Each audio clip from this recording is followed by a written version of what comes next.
Halo, Assalamualaikum. Kali ini kita ketemu lagi di Kata Dosen.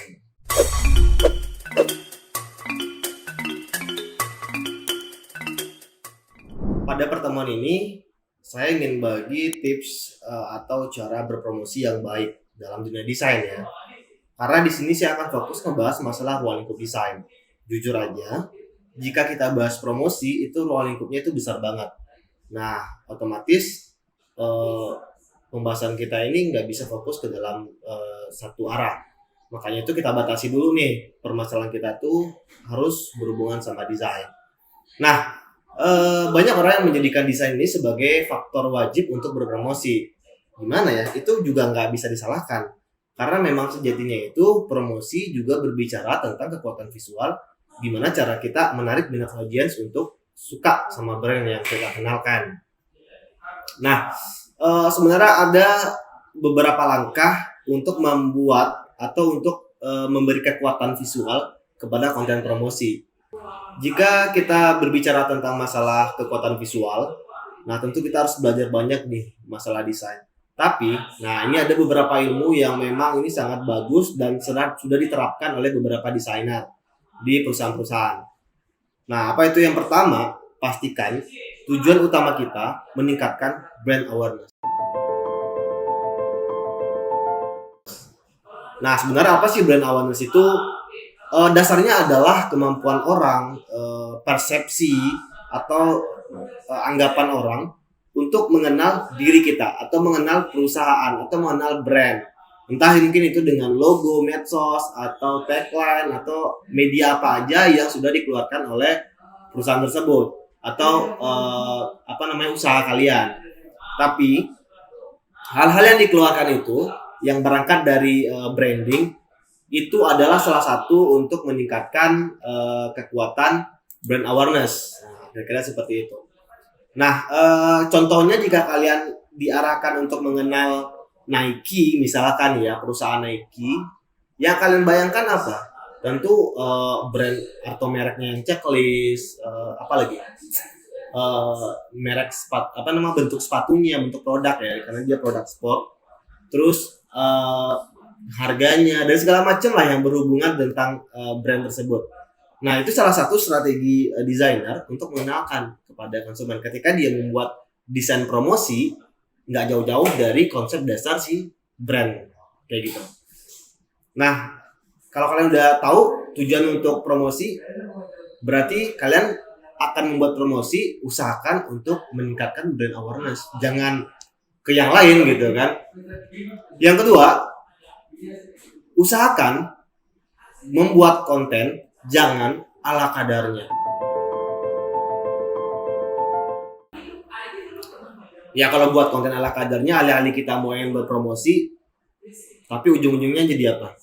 Jadi nggak dilirik orang gitu kan. Karena yang penting dalam membuat konten tentu pertama menarik, yang kedua lengkap. Karena ini ceritanya kan promosi, ingin mengenalkan sesuatu ke orang lain supaya orang lain datang gitu kan, gitu seperti itu.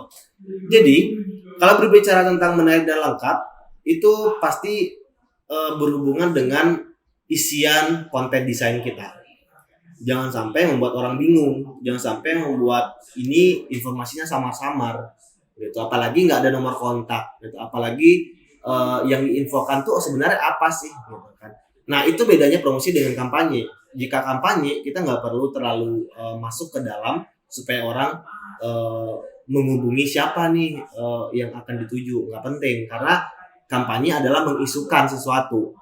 Beda dengan si promosi. Kalau promosi tentu harus ada informasi yang jelas di dalamnya, kalau bisa singkat, padat, dan jelas gitu. Jangan terlalu ramai juga supaya nggak kehilangan maksud dan tujuan.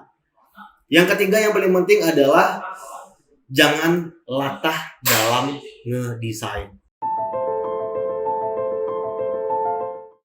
Kenapa nggak boleh latah ya? Sebenarnya ini udah menjadi makanan sehari-hari para desainer. Karena plagiarisme dalam desain itu sangat tidak boleh sekali. Makanya ada yang nanyain, ATM atau amati tiru modifikasi, apakah jatuhnya plagiat apa enggak? Nah, tergantung kalian menerapkan ATM itu ke si karya tadi.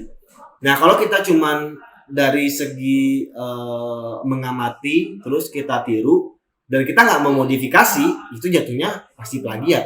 Tapi kalau sudah kita amati, kita tiru dan kita modif nih, ada kita modif ditransformasikan atau distorsikan atau di apalagi kan banyak tuh teori-teori dalam mendesain.